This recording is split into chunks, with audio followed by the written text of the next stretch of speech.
Na maana huyu alikuwa hawezi kuolewa kwa sababu kulikuwa na mwanaume wa mila za baba zake. Eti mkono wako hapa. Yes. Kuanzia leo macho yako na yabariki, yapate kumwona mumeo, mume wako kabisa aishi kwa neno la Bwana, neno la unabii unaotumia katika ushindi. Mama mwenye kirembe, hebu njoo hapa mama. Ile sura ya mila, sura ya mila kwenye maisha yake, achia katika chini, achia hapa, achia katika chini. Kuanzia leo unakubariki. Chuma jisikia tu kuuliza. Unapenda? Aha. Amina. Kila unachokiona kwa maisha ya kila mmoja ni unabii. Wakati unanyanyuka pale, Roho wa Bwana akaanza kuniambia, kuna mwanaume wewe anakumiliki, lakini mapigo hayo uliyopiga ndio mambo yake.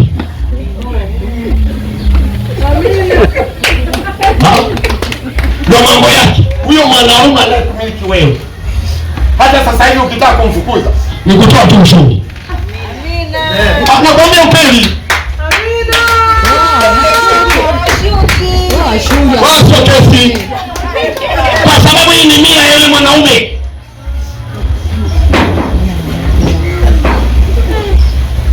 Ni mila ya mwanaume.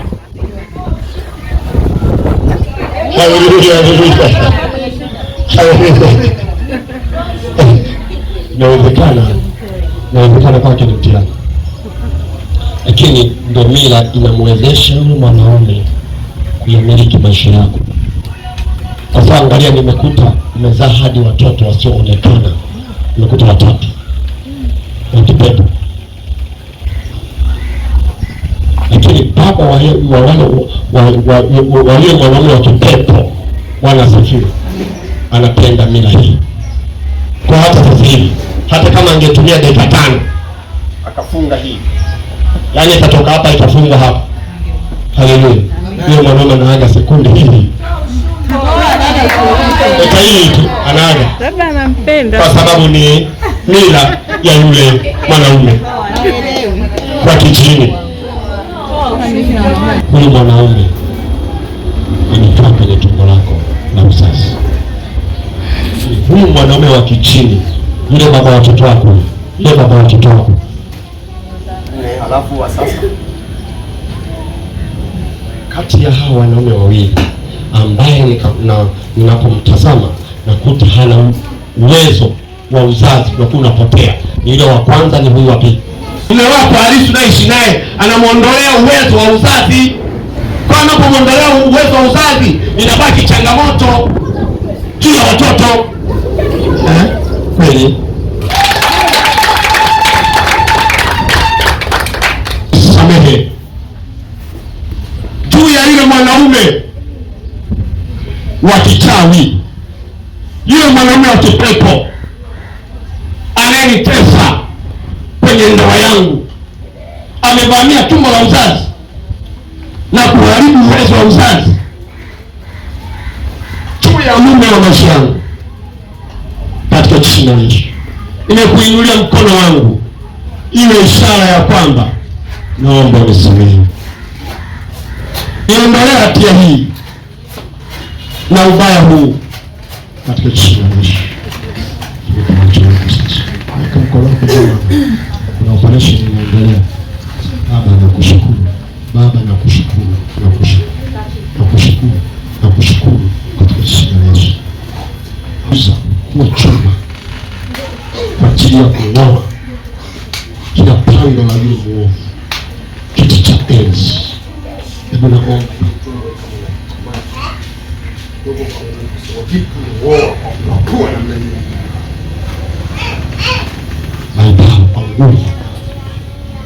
kwa jina la Yesu. Hebu sema kwa jina la Yesu, kile kiti cha enzi cha mwanaume wa kichawi mwenye mila ya nini inaita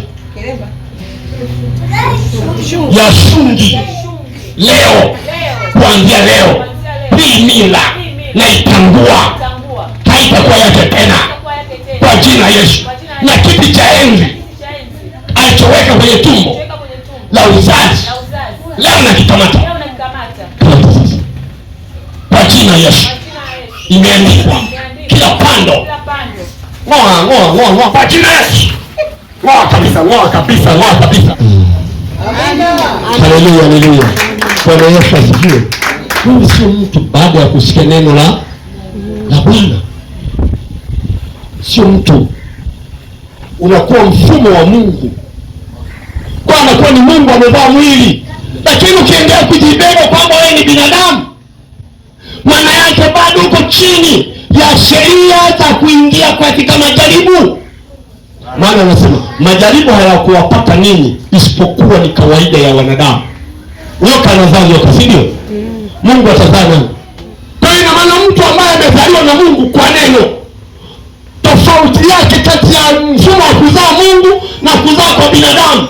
Binadamu anazaa kwa kubeba mimba, lakini Mungu anazaa kwa neno.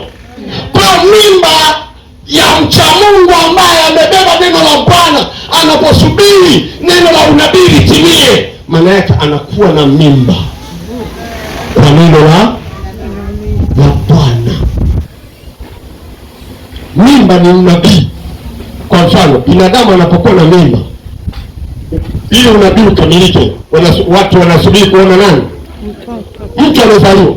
Neno la Mungu nao linapokuja katika maisha ya mtu, inakuwa ni mimba, anasubiri kuona matokeo ya neno la Mungu yakizaliwa katika maisha yako. Shangilia Bwana Yesu kwa mkono. Haleluya. Bwana Yesu asifiwe. Bwana asifiwe. Haleluya. Kwa sasa tunaona Ibrahimu kwa neno la unabii likamzalia uzao, akapata uzao kabisa mwingi. Hata mimi na wewe leo, ili tuweze kusurvive katika Bwana, ni lazima tujiseti kwamba sisi ni watoto wa nani?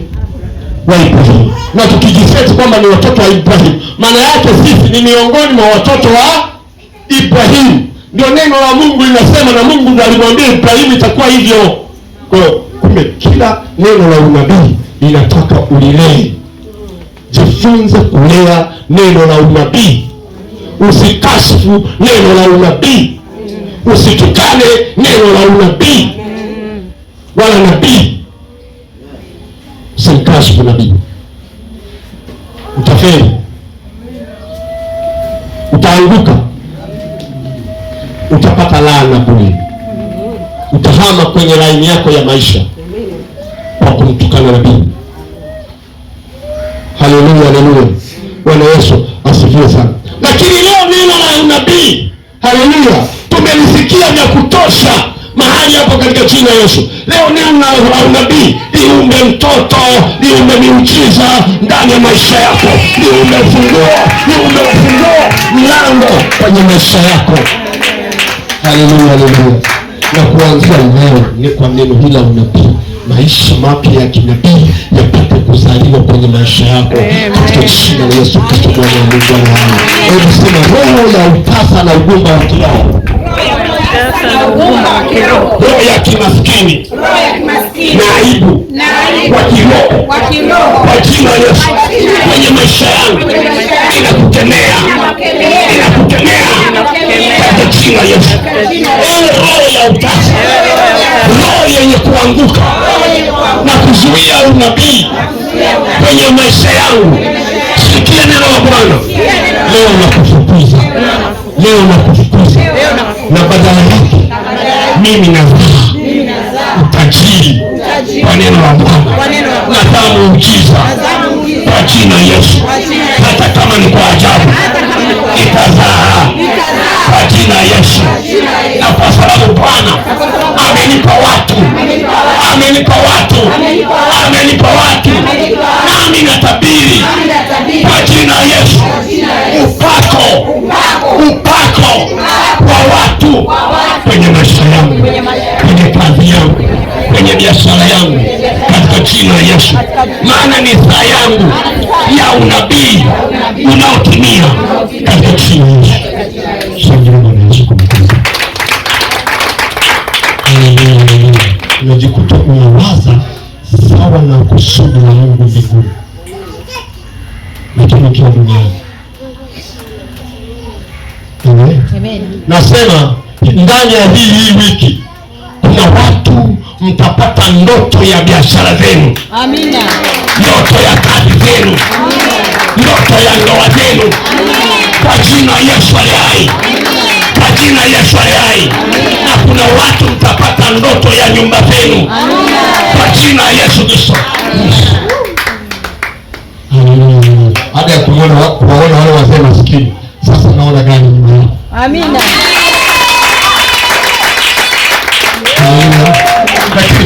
Lakini turudi, kwa nini gari inaonekana nyuma yake? Inaonekana baada ya kujenga mkazo wa neno la unabii. Amina. Na maana mtu akitoka hapa halafu akawa legelege tu akaliacha neno la unabii ilianguke tu kilegelege, maana yake hakuna alichofanya. Bwana asifiwe, Bwana asifiwe. Aha, nitakuonyesha. Yohana Mbatizaji alikwenda nyikani. Unaposikia nyikani ni mahali pakame, hakuna maji. Ndio maana ya nyikani. Nyikani ni mahali fulani linalofanania na jangwa. Tofauti yake, nyika ni mahali ambapo pana nyasi ama mimea isiyo na rutuba. Inaweza ikawepo lakini haina rutuba. Jangwani kwenyewe kweupe kabisa, hakuna mti, hakuna. Haleluya. Nyikani ndio tofauti yake hiyo. Sasa Yohana Mbatizaji akawa anahubiri kwamba tengenezeni njia ya Bwana akiwa nyikani. Nyika iligeuka, watu wakawa wanatoka mjini kwenda kutembelea nyikani. Amen. Maana yake nini? Maana yake Mungu aligeuza neno la unabii lilipokuwa linatimia, likageuza kuondoa nyika, kufanya sehemu ya watu kufarijika. Haleluya. Hivi itakavyokuwa kwenye maisha yako. Kwa hiyo ina maana kwamba yawezekana maisha yako yamekuwa ni nyika, yawezekana maisha yako yana jangwa, yawezekana maisha yako yana ukame. Neno la unabii litaleta unyevunyevu kwenye maisha yako. Natabiri unyevunyevu kwenye maisha yako. Natabiri umande kwenye maisha yako. Natabiri uo kwenye maisha yako. Ndoa ya baraka naitabiria leo. Ndoa ya baraka naitabiria leo. Ndoa ya furaha naitabiria leo. Ndoa ya kufanikiwa naitabiria leo. Ndoa ya kuzaa sana. Nyeshe katika maisha yako. Nyeshe kwenye tumbo lako. Nyeshe nyumbani kwako. Nyeshe juu ya watoto wako. Kwa jina Yesu Kristo Bwana Mungu. Ndio Yesu wako. Haleluya. Neno la unabii linaweza kuwafika maadui zako. Amina. Unanielewa? Amina. Narudia, neno la unabii unaotimia lina uwezo wa kuwafika maadui zako. Amina. Haleluya. Bwana asifiwe. Usihangaike wewe kugombana nao. Amina. Neno la Bwana litawafika lenyewe. Amina. Kama uniamini nini, muulize Musa. Amina. Musa wakati anaendelea safari na wana wa Israeli, aliinuka mtu anaitwa Kora. Katikati ya msafara, katikati ya safari, akainuka mtu anaitwa Kora. Kora ni mtu ambaye mlikuwa safari moja lakini anakusaliti. Ni ndugu mezaliwa pamoja na kusaliti. Ni mtu wa familia moja na kusaliti. Haleluya. Amina. Na inafika mahala akikusaliti mtu wa familia yako, akikusaliti mtu wa ukoo wako, unaona afadhali ardhi ipasuke mitumbuke. Usikimbilie kuomba maombi ya kishamba kama hayo. Umekasirika sio? Amina. Haleluya. Watu wa nyumbani mwako, watu mliozaliwa pamoja, wanapokukwaza, usikimbilie kuomba kwamba nataka ufe. Neno la unabii ambalo ni ufunguo wa safari yako, ufunguo wa mlango wako, linaofungua mipaka yako, lenyewe lina uwezo wa kuwazika pasipo wewe kuhusika. Haleluya. Mwambie jirani yako, acha kujiwekea alama ya mauaji kwenye maisha yako. watu wengi sana. Nishangaa nafunga na kuomba. Nataka fulani afe.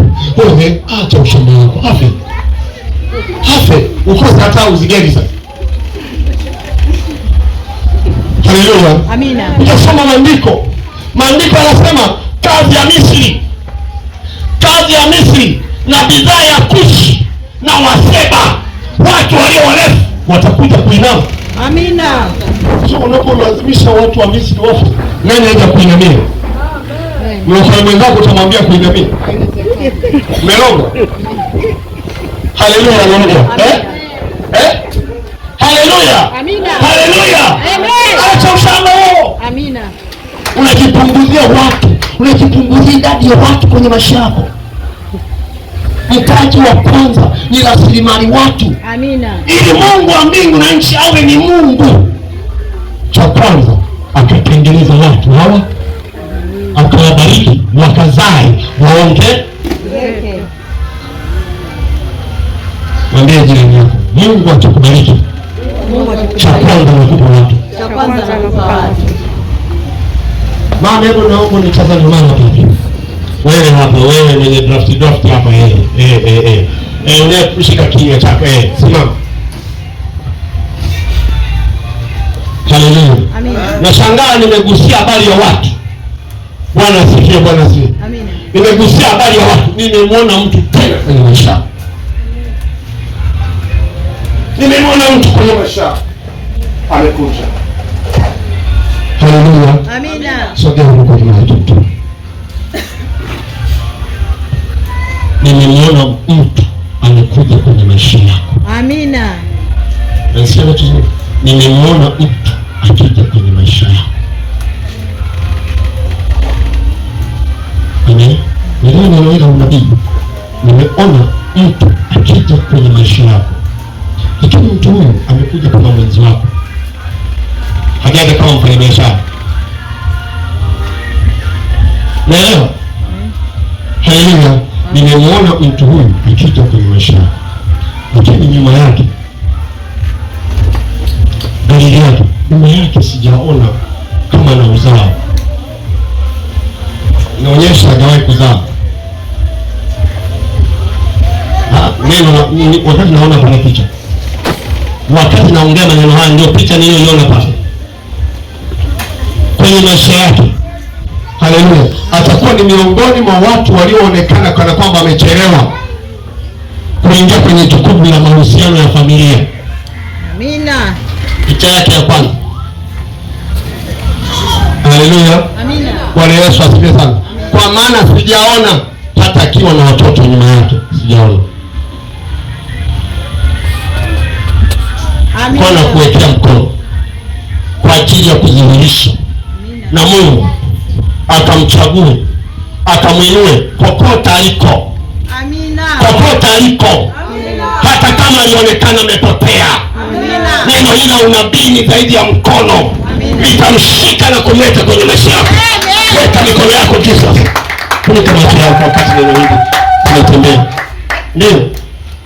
Wewe mume wa mtu huyu, mahali popote ulipo, mume sahihi kwa jina Yesu. Kokote uliko na kuita kwa jina lako. Bwana na haja na wewe. Lakini mizimu, mwanaume wa kimizimu, mwanaume wa kimizimu, mwanaume wa kichawi, mwanaume wa mauzauza, mwanaume wa kimashetani, mwanaume atokanaye na matambiko, kwa jina Yesu, ondoka mara moja. Ondoka hapa. Ondoka hapa kwenye maisha yake. Ondoka hapa kwa jina Yesu. Huyo ndio mwanaume ambaye alikuwa amezuia ndoa. Kwa jina Yesu Kristo, ninatabiri kwenye maisha yake. Ninatabiri kwenye maisha yake. Mume wake halisi aje. Mwanaume wa kijini, mwanaume wa baharini, mwanaume wa kuzimu, mwanaume wa kwenye ndoto, na kuapisha na kutoa na tumboni mwake katika jina la Yesu. Amka mama. Amka. Usikize neno hili la Mungu. Usikize neno hili la Mungu. tumbo lako nimeshangaa, nimekuta limejaa nyama. Lakini nyama hizi Roho akawa ananiambia ni nyama zinazotokana na mila. Ina maana kabla hujakutana na neno la unabii leo, mara kadhaa umeshiriki kula chakula chenye asili ya mila, kifupi mnaita tambiko. Nimeshangaa mpaka zile kwato na ngozi ya ule mbuzi nakuta nyeusi. Hiyo mila imekuletea mwanaume wa kimila, ndio ataja akayavaa maisha yako, atakuharibia mahusiano, atakuharibia mwelekeo, ili awe anakutokea katika ndoto. Kwa neno la unabii amemwinua mtu atakanaye na neno la Bwana, amemleta kwenye maisha yako kama mume. Fukuze yule, nika macho ma, fukuze yule mwanaume wa kijijini, mwanaume wa asili ya miungu ya baba zake. Mwanaume uliingia kwake kwa njia ya matambiko, mwanaume wa kaburini, kwa jina Yesu unajigeuza kwa upepo, unajigeuza kwa kivuli, kwa jina Yesu umezuia maisha ya mtu huyu. Leo yanafungulia maisha ya Yesu, anafungulia mtu huyu.